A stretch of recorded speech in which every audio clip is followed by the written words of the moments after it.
नवे च दोषाणाम संभवे शैल धन्वने। हे महादेव, मानवीय स्वभाव के कारण मेरे अंदर अहम आ गया, बड़ा बनने के लिए मैंने झूठ बोला, इसलिए क्षमत्वम अपराधम में मेरे अपराध को क्षमा कर दीजिए, मेरे ऊपर अनुग्रह कीजिए। रुद्र स्वरूप से थोड़ा नीचे आए, शिव स्वरूप में विराजित हुए और शाप दे दिया।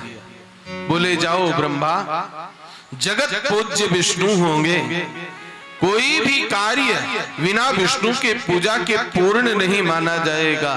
कोई भी पूजा पाठ होगा उसका अंत क्या होगा? इदम विष्णवे नमः।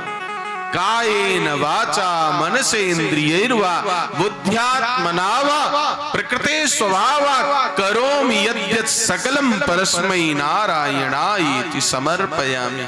किसी पूजा पाठ के प्रारंभ में भी 3 बार विष्णु का नाम आज से बोला जाएगा। इसलिए जब संकल्प बोला जाता है तो सबसे पहले क्या कहते हैं? विष्णवे नमः, विष्णवे नमः, विष्णवे नमः। और इसी प्रकार से जब कोई कार्य पूर्ण होता है तो यस्य स्मृत्या च नामोक्त्या तपो यज्ञा क्रियादिषु न्यूनम संपूर्णताम याति। सारा कोई भी काम पूजा पाठ करने, तप यज्ञ अनुष्ठान करने बैठे आप और उसमें त्रुटि हो गई, कैसी? सामग्री की, मंत्र की, पूजा के क्रम को भूल गए तो केवल 3 बार आसन छोड़ने के पहले विष्णवे नमः, विष्णवे नमः, विष्णवे नमः बोल दीजिए, पूर्ण हो जाता है। ये तो मैं देव देवेश्वर विष्णु को आशीर्वाद दिया हूं, वो जगत पूज्य हो गए, लेकिन तुम्हारे लिए अब श्राप है।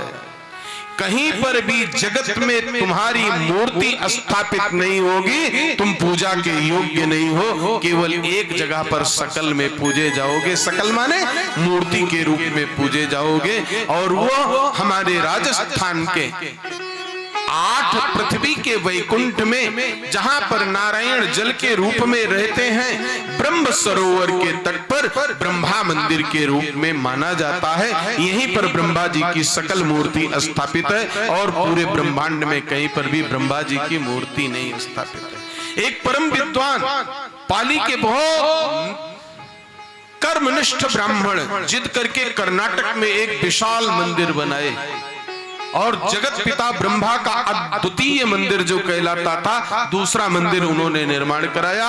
महाराज पूजा पाठ सब कुछ हो गया। जिस दिन प्रतिष्ठा होनी थी, मंदिर के गेट पर यजमान प्रतिष्ठा करने के लिए जैसे जा रहा था अंदर प्रवेश करने, वहीं पर तत्क्षण उनका प्राणांत हो गया और वो मूर्ति बिना प्रतिष्ठा के आज भी पड़ी हुई है। हजारों साल, करोड़ों वर्ष पूर्व भगवान शिव का दिया हुआ श्राप आज भी लागू है। ब्रह्मा जी की जगत में कहीं पर भी पूजा नहीं होती है। हवन यज्ञ पूजा पाठ में भी ब्रह्मा जी को स्थान किसमें दिया जाता है? पूर्ण पात्र में। एक तांबे का या कांसे का पात्र होता है जो यज्ञ कराने वाले ब्राह्मण हैं वो जानते हैं, और उसमें चावल भर करके रखा जाता है। उसी में एक कुसा में गांठ लगा दी जाती है और उसी में ब्रह्मा जी का आवाहन कर दिया जाता है। ये किसका है? शिव जी का श्राप है। केतकी पुष्प को भूत वामन भोलेनाथ ने श्राप दिया, आज के बाद मेरे पूजा में तुम्हारी योग्यता नहीं रहेगी, तुम्हें स्थान नहीं दिया जाएगा। केतकी कहने लगा, नमस्ते नाथ में जन्म निष्फलम भगवाद्यया सफलम क्रियताम तत्तात क्षम्यताम मम किल्बिषम।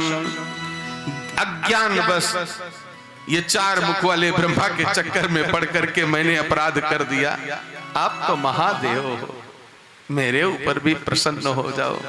बोले जा बेटा, मेरा कोई फूल बंगला बनाएगा ना तो फूल बंगले में तेरा उपयोग हो सकता है, लेकिन मेरे सकल या निष्कल विग्रह पर कहीं पर भी तुझे पूजा में स्थान नहीं दिया जाएगा। उसी समय भगवान विष्णु ने स्वर्ण लिंग बना करके पूजन किया है। और ब्रह्मा जी ने रजत लिंग बना करके पूजन किया है और अष्टलिंग बताए गए हैं, षड्लिंग बताए गए हैं, अनंत लिंग बताए गए हैं। सबसे पहले लिंग की पूजा किसके द्वारा प्रारंभ हुई? ब्रह्मा जी के द्वारा प्रारंभ हुई और विष्णु भगवान के द्वारा प्रारंभ हुई। इसलिए आइए लिंगाष्टकम का पाठ कीजिए, और नहीं आता है तो केवल मीठी मीठी ताली बजा करके उसको श्रवण कीजिए। इस लिंगाष्टक का पाठ करने से महादेव अत्यंत प्रसन्न होते हैं। बोलिए शंकर भगवान की जय हो। नमः पार्वती पतये हर हर महादेव। ब्रह्म मुरारि सुरार्चित लिंगम निर्मल भाषित शोभित लिंगम जन्मज दुख विनाशक लिंगम तत्प्रणमामि